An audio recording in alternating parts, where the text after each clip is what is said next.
김보혁 기자, 오늘 주제는요? 운명의 오후 2시입니다. 이재명 경기도지사의 운명이 갈리는 시각이 내일 오후 2시입니다. 내일 대법원. 예. 네. 1심에서 무죄가 났고 2심에선 유죄 판결을 받은 사건에 대해서 대법원이 내일 판결을 내리는데요. 무죄 취지로 파기환송되는 이 지사의 정치적 미래가 활짝 열립니다. 반대의 경우에는 지사직 상실은 물론 미래가 닫히고 말 겁니다. 네. 내일 대법원 선고하는 거를 생중계한다면서요? 예, 텔레비전과 대법원 유튜브를 통해서 전국에 생중계된다고 합니다. 예. 대법 전원 합의체 선고가 TV 생중계되는 거는 박근혜 전 대통령 국정농단 사건 이후 처음입니다. 그러니까 이 지사가 두 번째인 거죠. 이 생중계는 어떤 경우 어떻게 결정해서 하게 되는 겁니까? 언론사들의 취재 요청에 따라서 대법원장이 허가를 하게 돼 있는데요. 원래 모든 전원 합의체 선고는 선고 이후에 대법원 홈페이지에 동영상으로 공개가 되거든요. 그런데 생중계는 좀 다릅니다. 다르죠. 그 대법원 변론에 관한 규칙을 보면 누구든지 대법원 변론 또는 선고에 대한 녹음, 녹화, 촬영, 중계 방송을 하고자 할 때는 재판장의 허가를 받아야 된다. 이렇게 돼 있고요. 예. 또 이런 규정도 있습니다. 재판장은 필요하다고 인정할 경우 텔레비전 등 방송 매체를 통해 방송할 수 있다. 예. 전원 합의체니까 대법원장이 재량권을 갖는 셈인데요. 그러니까 결국은 언론사의 요청 그리고 대법원장의 허가 둘 중에 둘 다 있었다는 거죠. 교집합은 대법원장의 결정인 거죠. 그런 거죠. 예, 그동안에 언론사들이 요청했는데 대법원장이 허가하지 않은 경우들도 있었을 거 아니에요. 많죠. 예, 많이 있었을 거 아니에요. 그렇습니다. 근데 요번이 그러니까 대법원이 전원합의체 판결을 생중계 허용한 딱 두 번째다. 예, 첫 번째가 박근혜 국정농단 유죄 판결 내릴 때였다. 2019년 8월. 예, 그럼 이번에도 뭔가 좀 큰 뉴스가 나올 만한 생중계 아닐까?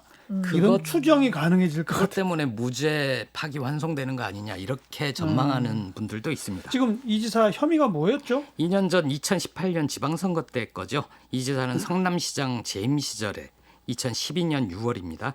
보건소장과 정신과 전문의 등에게 친형을 정신병원에 강제 입원시키도록 지시한 혐의 등 4가지 혐의로 기소가 됐었는데요. 예. 1심, 2심 모두 3가지 혐의, 즉 직권을 남용하고 권리 행사를 방해했다. 이런 혐의를 포함해서 3가지는 다 무죄가 됐습니다. 그런데요. 1, 2심이 엇갈린 거는 당시 TV 토론의 발언 때문인데요. 예. 김영환 당시 바른미래당 후보가 형님을 보건소장을 통해 정신병원에 입원시키려고 했지 이렇게 물으니까 이 지사가 그런 일 없다. 짧게 대답을 했거든요. 검찰은 이 발언이 허위다. 공직선거법상 허위사실 공표에 해당한다. 이렇게 보고 기소를 했습니다. 그런데 1심은 무죄, 2심은 유죄. 예, 1심은 이 지사가 개입한 적은 있지만 그 정도가 심각하지 않다. 이렇게 판단을 해서 모두 무죄를 했고요.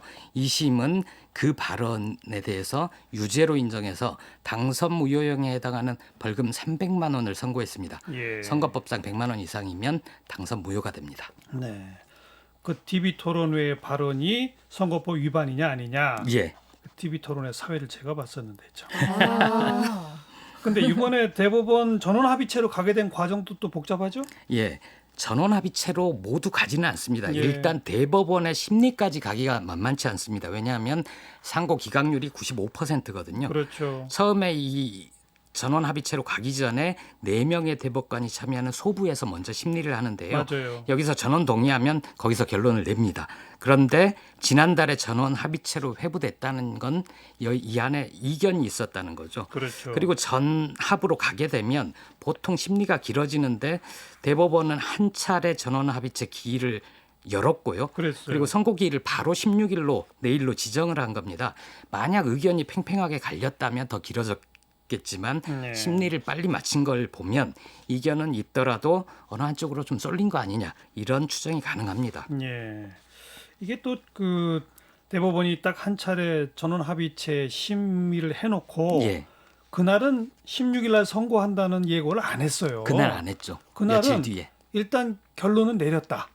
그런데 필요하면 추가 심리할 수 있다. 맞습니다. 이 정도 얘기를 했었거든요. 예. 근데 누가 추가 심리하자고 요청한 사람이 없었나 보죠.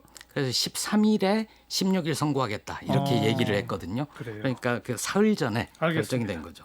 어떤 결론을 예상하십니까? 이제 대법관들은 평생 법과 함께 살아온 분들이잖아요. 네. 심리 수준이 다를 지만 대법관들도 보통 사람들의 상식, 법 감정이란 것도 의식하지 않을까 싶습니다. 예. 저는 조심스럽게 제 전망을 말씀드리면 무죄 취집 파기환송될 것 같은데요. 그래요? 근거는 세 가지입니다.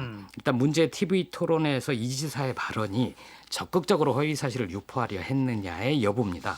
다른 후보 질문에 대해서 당시 기억하시겠지만 약간 신경질적으로 짧게 대답하고 말았거든요. 그리고 뒤에 이어지는 서술이 없습니다. 자신에게 유리하게 답변을 한 거지 적극적으로 질문한 후보 혹은 시청자들을 속일 의도가 있었겠느냐 이 판단을 하게 될 것 같습니다. 또 두 번째는 문제 발언이 선거 결과에 영향을 끼칠 정도로 중요한 발언이었느냐 이것도 판단을 하겠죠.